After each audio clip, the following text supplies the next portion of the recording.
সরকার ও রাজনৈতিক দলগুলোর শীর্ষ পর্যায়ে ক্ষমতার কেন্দ্রীভবন ঘটেছে। সংসদ সদস্যরা নিজ নিজ এলাকায় রীতিমতো জমিদার হয়ে যান। ফলে স্থানীয় সরকার অকার্যকর হয়ে পড়েছিল। সেই সঙ্গে গত 3টি নির্বাচন ছিল ত্রুটিপূর্ণ। সে নির্বাচনে নির্বাচিত সংসদ সদস্যরা আবার কেবল রাবার স্ট্যাম্পের মতো কাজ করতেন। ফলে অবসরে তারা ব্যবসা বাণিজ্য সহ বিভিন্ন কাজে সময় ব্যয় করেছেন বলে মন্তব্য করেন Centre for Policy Dialogue CPD এর চেয়ারম্যান অধ্যাপক রেহমান সোবহান। গত শনিবার রাজধানীর একটি হোটেলে বাংলাদেশ উন্নয়ন গবেষণা প্রতিষ্ঠানের উদ্যোগে আয়োজিত এবিসিডি সম্মেলনে অংশ নিয়ে রেহমান সোবহান এই কথা বলেন।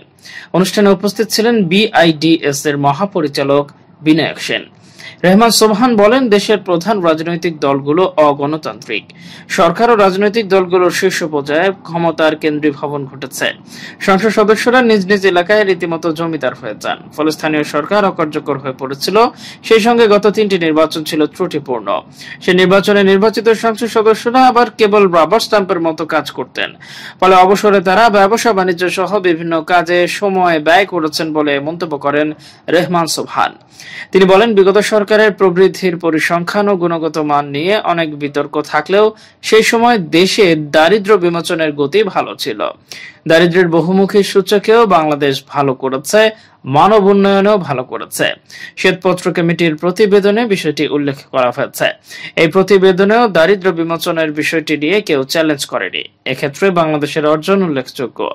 দারিদ্র্যের হার 57% থেকে কমিয়ে 25% নিয়ে আসা যেসব বিচারে তাৎপর্যপূর্ণ বলে মনে করি। পুষ্টিমান শিশু মৃত্যু, পড়াশোনার সময় পানির প্রাপ্যতা, আবাসন এসব ক্ষেত্রেও বাংলাদেশের অগ্রগতি উল্লেখযোগ্য তাৎপর্যপূর্ণ অর্জন। তিনি আরো বলেন, গবেষকদের কাজ হবে বাংলাদেশ প্যারাডক্সের নতুন রূপের সন্ধান করা। এতদিন সুশাসনের অভাবের মধ্যে কিভাবে প্রবৃদ্ধি হচ্ছে তা নিয়ে ছিল বিস্ময়।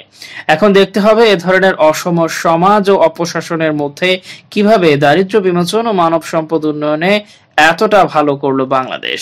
আমার বিশ্বাস, এই গবেষণা করতে গিয়ে অর্থনীতিবিদেরা চ্যালেঞ্জের মুখে পড়বেন। দেশে বৈষম্য সৃষ্টির ক্ষেত্রে কাঠামোগত সমস্যা আছে। যেভাবে ঋণ খেলাপিরা সুবিধা পেয়েছেন, সরকারের এ জাতীয় নীতি দেশে অসমতা বৃদ্ধি করেছে। রেহমান সোবহান আরো বলেন, সমাজে বৈষম্য বাড়ছে, কিন্তু সেই বৈষম্যের চরিত্র যথাযথভাবে চিত্রিত করা হচ্ছে না। কোথায় কোথায় কোন খাতে বৈষম্য সৃষ্টি হচ্ছে তা নিরূপণ করা গেলে সংশোধনমূলক ব্যবস্থা নেওয়া সম্ভব। আমাদের ভিডিওটি ভালো লাগলে অবশ্যই আমাদের ইউটিউব চ্যানেলটি সাবস্ক্রাইব করে পাশে থাকা বেল আইকনটি বাজিয়ে দিন। এছাড়া আমাদের ফেসবুক পেজে লাইক দিয়ে পাশে থাকুন। ভিজিট করুন আমাদের ওয়েবসাইট। ধন্যবাদ।